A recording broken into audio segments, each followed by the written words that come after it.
मी आज बाजारातून ह्या शेंगा आणल्या.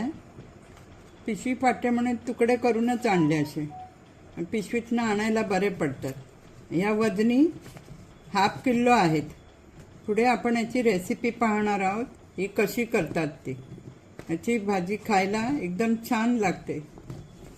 भाजी ही शेंगाची भाजी असे कापून असे तुकडे केले. कोणाला लहान पाहिजे तर लहान करू शकतात. असे मोठे तुकडे करायचे. अशी वरची सालं काढायची.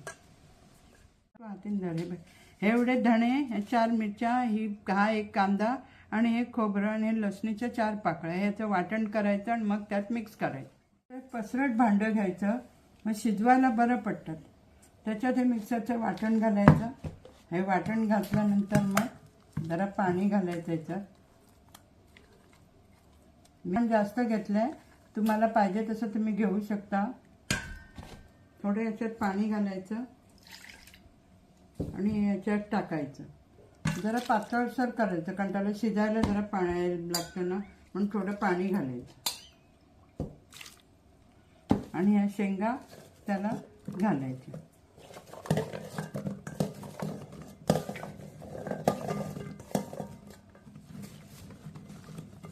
शेंगा अशा कालवायच्या.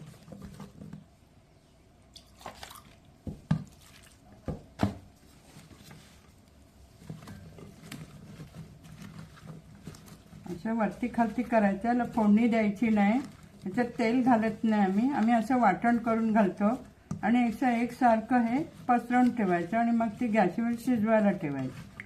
सारखं असं ह्याच्यात खोबऱ्यात मिक्स करायचं आणि याला थोडं मीठ घालायचं. थोडं याला मीठ घालायचं. आपल्या चवीनुसार, कोणाला खारट लागतं, अळणी लागतं, त्याच्याप्रमाणे मीठ घाल. हे मीठ घातल्यानंतर थोडी हळद पावडर घालायची. थोडी हळद पावडर घातली. याला गूळ आणि साखरेचा वापर याचा करायचा नाही. आम्ही गूळ आणि साखर घालत नाही. बरेच जण गुळाचा वापर करतात, गूळ घालायचं नाही.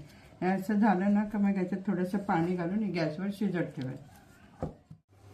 आता पाहूया कुठपर्यंत शिजली आहे. थोडी शिजली आहे ती. आता जरा एकसारखी खालून वरती ढवळायची. शिजवताना त्याच्यात थोडं पाणी घातलं होतं, पण शिजवायला लागते म्हणून. पाणी आटून जाईल शिजता शिजता आणि मग ती सुकी होईल. थोडा वेळ लागेल अजून. पुन्हा झाकण ठेवायचं. ही भाजी आता पाणी आटत आलंय. भाजी पण शिजली आहे. मला थोडीशी पातळ आहे म्हणून थोडं पाणी जास्त घातलं. तुम्ही चपातीबरोबर खाऊ शकता किंवा भाताबरोबर सुद्धा खाऊ शकता याचा. म्हणून थोडंसं पातळ ठेवलं. तुम्ही कमी पाण्यात सुद्धा ती करू शकता. आता ही भाजी चांगल्या प्रकारे शिजली, नरम झाली. आता हा गॅस बंद करायचा. याच्यात साखर आणि गुळाचा वापर करत नाही. खूप जण साखर घालतात, तशी साखर घालू नका.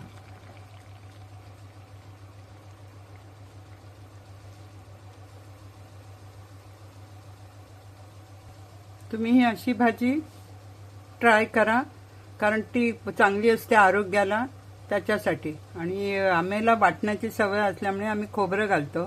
तुम्ही थोड्याशा खोबऱ्यात किंवा मिरची कमी घालून सुद्धा करू शकता. मिरची पावडरचा वापर करून करू शकता.